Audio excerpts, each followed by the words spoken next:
আসসালামু আলাইকুম রহমতুল্লাহি ওবারাকাত। আমার প্রিয় আপুরা ভাইয়ারা সবাই কেমন আছেন?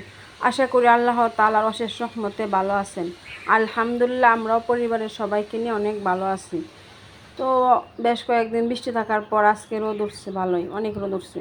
তো আমি এখানে একটা তোষক রোদে দিয়েছি। আরও একটা নতুন ভিডিও নিয়ে আপনাদের মাঝে হাজির হয়ে গেছি। আশা করি ভালো লাগবে, দেখতে থাকেন। তো অনেক রোদ উঠছে, ভালোই রোদ উঠছে। রোদেরও দরকার আছে। গ্রামের বাড়িতে রোদ না থাকলে চলে না। যেমন রোদ না থাকলে কাদা কাদা হয়ে যায় বৃষ্টিতে, আর রোদ উঠলে রাস্তাঘাট শুকায় আর কি, চলাফেরা করতে ভালো লাগে। তো আমার কাছে বৃষ্টিও ভালো লাগে। বৃষ্টি আসলে আমার অনেক ভালো লাগে, কেন জানি বুঝি না কিছু। তো সংসারের অনেক কাজ কামি করে নিয়েছি, আর এখন হচ্ছে আমি রান্না করব। দুপুরে হয়ে গেছে, দুপুরের জন্য রান্না করতে হবে। তো আমি এখানে চুলায় কড়াই বসিয়ে দিয়ে তারপর হচ্ছে পেঁয়াজ ভেজে নিচ্ছি। আজকে হচ্ছে রান্না করব আমি গরুর কলিজা, কুরবানির গরুর কলিজা ছিল, সেগুলো আজকে হচ্ছে রান্না করব।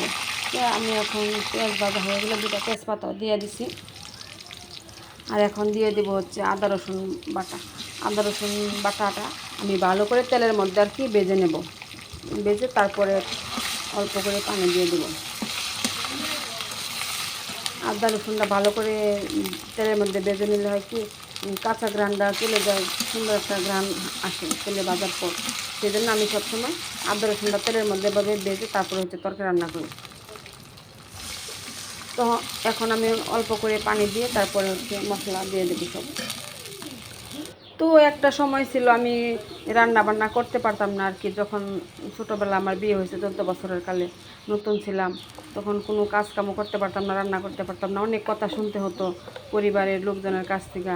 আল্লাহর অশেষ রহমতে এখন আমি অনেক কিছু রান্না করতে পারি, আর আমিও অনেকজনকে রান্না করে খাওয়াইতেও পারি। তো সেই রান্নার পিছনে হচ্ছে আমার হাজব্যান্ড আমাকে অনেক সহযোগিতা করেছে, রান্না শেখাইছে আর কি। সে নিজের হাতে ধরে ধরে আমার রান্না শেখাইছে। তো এখন আল্লাহর রহমতে আমার রান্না খেয়ে সবাই প্রশংসা করে। এখন একটা পাকা রাঁধুনি হয়ে গেছি ধরতে গেলে আর কি। তো এখন আমি যে মশলাপাতি কষানো শেষ, আমি এর মধ্যে হচ্ছে এখন লবণ দিয়ে দিব, দিয়ে তারপর আর কি কলিজাটা দিয়ে দিব। আর এই তো কলিজাগুলো আমি আগেই সিদ্ধ করে রেখেছি, তো সেগুলো এখন আর কি দিয়ে দেব। কলিজাটা দিয়ে আর কি ভালো করে কষাতে হবে।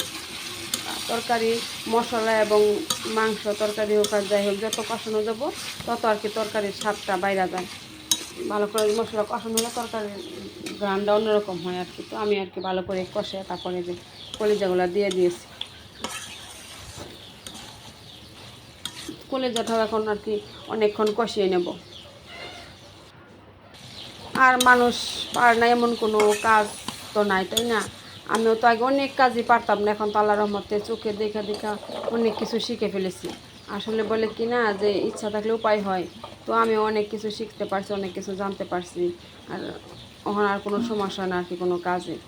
তো আল্লাহর রহমতে 25-26 বছর আগে আমি কিছুই আর কি করতে পারতাম না। এখন আমি আল্লাহর অশেষ রহমতে আমি সব কিছুই শিখে ফেলেছি সংসারে। যা যা যেরকম করে করতে হয় সেরকম করে করতে পারে আর কি।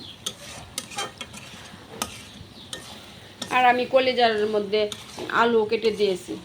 আলু না দিলে খালি কলিজা আর কি খাইতে আমার কাছে ভালো লাগে না। তো আলুটা আর কি আমার পরিবারের সবাই একটু বেশি পছন্দ করে, তাই সব কিছুতে আলু দিতে হয়। তো আলুটা দিয়ে আমি ভালো করে আর কি কষিয়ে নেব। আর আমার ভিডিওটা যদি ভালো লাগে একটি লাইক দিবেন, আর আমার চ্যানেলটি সাবস্ক্রাইব করে আমার পাশেই থাকবেন।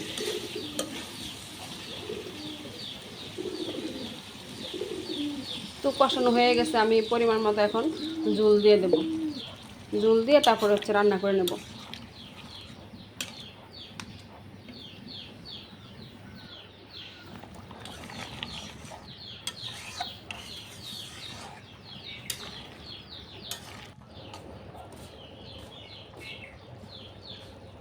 তার তরকারির কালারটা দেখেন কত সুন্দর হয়েছে।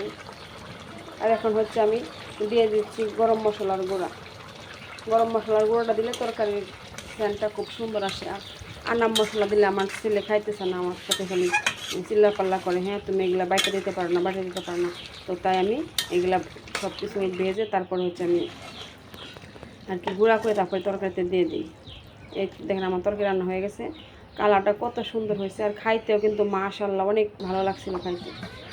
তো এখন হচ্ছে সন্ধ্যাবেলা, আমি যে মুরগি যে কটা বাড়িতে আসছে সন্ধ্যাবেলা, তো সেগুলো খাইতে দিয়ে দিচ্ছি। আর এদিকে হচ্ছে আমার নাতিনেরা আর কি দুয়ারে বসে বসে খেলা করতেছে। তো আজকে ভিডিওটা এই পর্যন্ত, সবাই ভালো থাকবেন।